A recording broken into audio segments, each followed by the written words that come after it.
Pak, pertanyaan berikutnya adalah saat Tuhan Yesus khotbah di atas bukit yang dihadiri ribuan orang, atau saat mengajar di pinggir pantai dihadiri kumpulan banyak orang, apakah suaranya bisa didengar oleh semua orang? Kalau bisa didengar semua orang, bagaimana caranya, Pak? Silakan. Ya, itu memang pertanyaan yang boleh dibilang pertanyaan sulit, ya. Yesus ini mengajar ribuan orang, nggak pakai sound system, ya. Ya, nggak pakai speaker apapun, pengeras suara apapun. Lalu bagaimana suaranya bisa didengar oleh begitu banyak orang? Nah, ada beberapa usul yang pernah diberikan. Ada yang mengatakan mungkin Yesus sedang membuat sebuah keajaiban suara.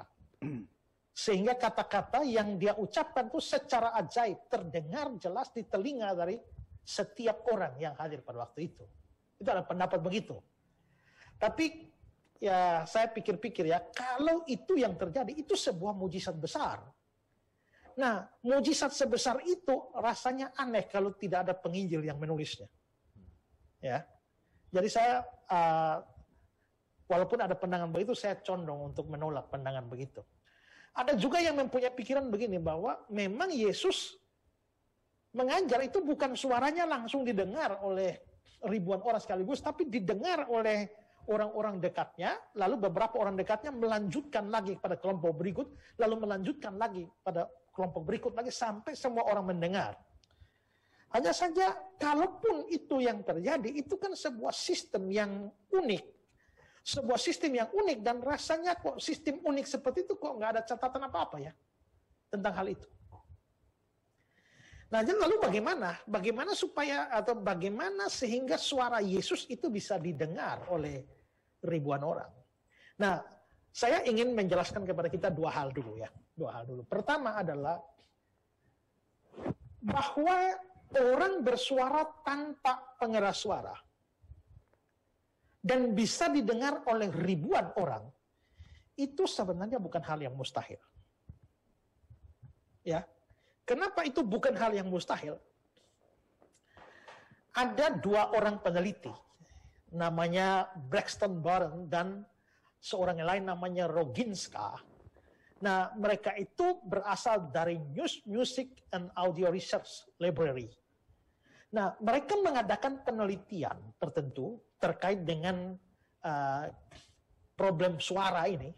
Lalu dalam laporan mereka mengacu kepada sebuah penelitian sebelumnya yang dilakukan oleh Benjamin Franklin terhadap seorang pengkhotbah pada masa lalu yang namanya George Whitefield.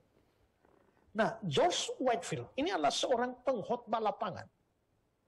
Itu kira-kira sekitar 1730-an. Dia seorang pengkhotbah, dan yang menarik adalah bahwa hampir seluruh khotbahnya itu dilakukan di luar ruangan, di London. Nah, dalam salah satu khotbah yang diadakan di satu tempat yang namanya Mayfair, Whitefield mengklaim bahwa dia telah berbicara kepada 80 orang dan semuanya dapat memahami perkataannya, tapi tanpa pengeras suara. Bicara 80 orang tanpa pengeras suara. Lalu Franklin tidak percaya itu. Lalu tapi dia penasaran. Lalu dia berusaha untuk mencari kesempatan menguji klaim itu. Ya. Dan pada tahun 1739, George Whitefield itu berkhotbah di sebuah tempat di Philadelphia. Dan Franklin memanfaatkan kesempatan ini dan bertekad untuk meneliti itu. Waktu itu Whitefield berkhotbah di sebuah tempat di Philadelphia kepada kira-kira 6.000 orang yang membentang antara Front Street sampai di sungai Delaware. Dan sementara acara itu berlangsung, Franklin berjalan, dia dari titik depan, di mana dia bisa mendengar suaranya George Whitefield secara jelas, lalu dia makin jauh ke belakang untuk melihat sampai titik mana suara George Whitefield tidak terdengar lagi. Begitu juga dia ke area sebelah kiri, sebelah kanan, bagian depan. Untuk melihat sejauh mana area itu. Bisa mendengar suara dari George Whitefield. Ya. Nah, lalu akhirnya setelah dia melihat titik-titik itu, dia pulang, lalu dia membuat perhitungan. Lalu Boren mengatakan begini, bahwa Franklin menetapkan titik-titik itu ke bagian terjauh dari suara yang bisa didengar, suara George Whitefield, dan menakjubkan bahwa ternyata area yang dapat dijangkau oleh suara dari George Whitefield itu adalah 23.000 meter persegi. Dengan area seluas itu, maka Franklin memperkirakan itu bisa didengar oleh 125.000 orang yang bisa dijangkau. Lalu Boren dan Roginska ini mengadakan analisa terhadap penelitian dari Franklin, dan mereka lalu akhirnya menyimpulkan bahwa dengan Franklin memang beberapa hal benar, tapi dia melebih-lebihkan di dalam perhitungannya itu. Sehingga dari fakta itu, Boren dan Roginska mencoba menghitung kembali dengan cermat melalui apa yang disebut sebagai Moss-Pitt condition. Dan mereka memperkirakan dari jangkauan suara George Whitefield itu mampu didengar oleh 20.000 sampai 30.000 orang. Jika seorang dan jarak antara seorang dengan orang yang lain itu jaraknya berdirinya kira-kira setengah meter atau setengah meter lebih dikit. Maka itu kira-kira 20.000, paling tinggi 30.000 orang. Nah, ini penelitian. Dari situ terlihat bahwa George Whitefield itu memiliki suara yang sangat keras. Dan model komputer dari laboratorium New itu yang dipakai oleh Boren dan Roginska itu berdasarkan hitungan mereka, maka orang yang berdiri 3 yard di depannya itu kekuatan suara dari George Whitefield itu sampai 90 desibel. Ya. Standar internasional untuk suara keras itu adalah 74 desibel. Suara keras itu standar internasional, tapi Whitefield sampai 90 desibel. Walaupun demikian, dengan 90 desibel, itu tidak memungkinkan untuk mencapai 20.000, 30.000 orang. Pasti ada faktor lain. Faktor apa? Mereka mengadakan penelitian dan hasil penelitiannya menunjukkan bahwa area itu, tempat di mana George Whitefield berkhotbah, itu dengan konstruksi yang padat dari bangunan dan jalan raya, itu akhirnya berfungsi sebagai reflektor suara. Lalu seorang ahli lain namanya Jack Randolph, dia konsultan akustik dan insinyur dari Ransom Canyon di Texas. Dia mengatakan bahwa bangunan di sekitar Whitefield saja 90 desibel disumbangkan oleh tempat itu, tempat di mana dia berkhotbah 6 desibel, maka mencapai 96 desibel. Ya, 96 desibel, maka itu tentu saja dapat didengar oleh 20.000 sampai 30.000 orang. Ini bukan omongan kosong ya, ini hasil penelitian. Ya. Itu hal pertama.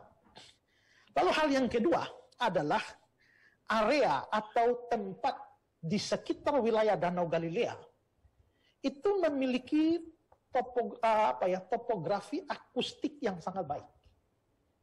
Ingat, lokasi yang dipilih Yesus untuk menyampaikan pengajarannya kepada halayak ramai yang ribuan orang itu di sekitar wilayah Danau Galilea dengan kombinasi ada perbukitan, ada lembah, ada tanah yang menanjak dari pantai. Nah, pada tahun 1970 itu ada seorang arkeolog namanya adalah Kobe, ya Kobe dan juga namanya Kobe Chrysler, ya. Lalu juga seorang insinyur suara yang profesional namanya Mark Miles. Mereka dua membuat sebuah penelitian. Lalu Chrysler dan Miles ini memasang peralatan di sebuah teluk kecil di tepi Danau Galilea dekat Takba, ya, dan juga di Kapernaum. Mereka memilih lokasi itu, lalu mereka menentukan lokasi itu yang diperkirakan sebagai tempat di mana Yesus itu, karena banyak orang, lalu dia mulai mengajar dari perahu. Dan untuk menggantikan posisi perahu dari Yesus itu, Chrysler dan Miles itu menggunakan sebuah batu yang memang menonjol keluar, itu kira-kira ada 10 meter dari bibir pantai. Nah, lalu mereka menaruh di atas batu itu sebuah perangkat yang bisa mengeluarkan suara. Ya, mengeluarkan suara dengan nada yang melengking, yang ukurannya untuk ukuran normal dari suara manusia. Setelah itu mereka mulai menjauh dan mulai mengukur sinyalnya, menjauh dari pantai, garis pantai, dan akhirnya mereka melihat bahwa ternyata suara itu mencapai atau bisa didengar sampai 91 meter jauhnya. Lalu mereka juga melakukan eksperimen yang lain. Eksperimen yang berikut itu adalah Chrysler yang berdiri di atas batu itu, ya, dia memecahkan balon, jadi pakai balon tas di wilayah itu. Nah, sementara Miles berdiri di berbagai macam jarak, ya, untuk mendeteksi bunyi balon meledak itu, des, ya. Dan yang menarik adalah bahwa mereka dua menemukan bahwa medan itu berfungsi sebagai auditorium, dan mereka coba melihat di posisi itu, ya, di atas gunung, lalu itu dianggap sebagai panggungnya Yesus misalnya, ya. Nah, lalu setelah itu di bagian bawah yang agak menurun itu adalah misalnya itu sebagai tempatnya para pendengar. Nah, Chrysler dan Miles ini secara tidak terduga mereka menemukan bahwa ternyata suara itu, ya, suara dari balon, bukan suara dari balon, ya, tapi suara dari pihak sana yang misalnya sebagai kursi pendengar, itu cukup jauh untuk melihat dan mendengar apa yang terjadi di atas, dalam tanda petik, panggung. Nah, mereka mengatakan begini, pada waktu mereka melakukan percobaan itu ada mobil yang lewat, lalu mobil pertama sedang berjalan menuju ke Kapernaum, lalu tahu-tahu ada jendela penumpang itu diturunkan, dan tiba-tiba, ya, mobil itu melambat. Kalau mereka bilang mereka tidak bisa melihat wajahnya mereka, tapi suaranya itu jelas. Orang di mobil jarak begitu jauh itu mengatakan, apa yang dia lakukan di sana? Lalu orang lain menjawab, saya tidak tahu. Dia hanya berdiri di sana dan memegang beberapa balon. Nah, omongan di mobil ini terdengar sampai jarak segitu jauh. Setelah itu muncul lagi mobil yang kedua dalam perjalanan dari Kapernaum. Tadi ke Kapernaum, sekarang dari Kapernaum. Mobil itu mulai melambat. Lalu terdengarlah mereka berbicara. Tapi orang di mobil itu berbicara dalam bahasa Jerman yang mereka tidak terlalu mengerti. Tapi mereka mendengar kata-kata "ist ein Ballonist". Ya, itu adalah balon. Dari hasil penelitian mereka, itu mereka menunjukkan bahwa wilayah di sekitar Danau Galilea itu adalah semacam suatu auditorium luar ruangan. Nah, itu dua penelitian yang terjadi. Nah, kita bisa menyimpulkan apa dari sini? Mengapa sampai suara Yesus bisa terdengar oleh ribuan orang sekaligus? Pertama, kelihatannya Yesus memang punya suara yang cukup keras. Jika George Whitefield mempunyai suara sekeras itu yang bisa didengar sampai 20.000, 30.000 orang, apakah terlalu mustahil bahwa Yesus mempunyai suara yang bisa menjangkau 5.000 sampai 7.000 orang? Saya kira tidak. Kedua, hal itu didukung lagi oleh lokasi di mana Yesus menyampaikan pengajaran-pengajarannya seperti penelitian kedua tadi. Sama seperti suara George Whitefield yang dipengaruhi oleh bangunan-bangunan dan jalan yang juga memantulkan suaranya, menambahkan 6 desibel kepada suara dari George Whitefield yang memang sudah keras 90 desibel.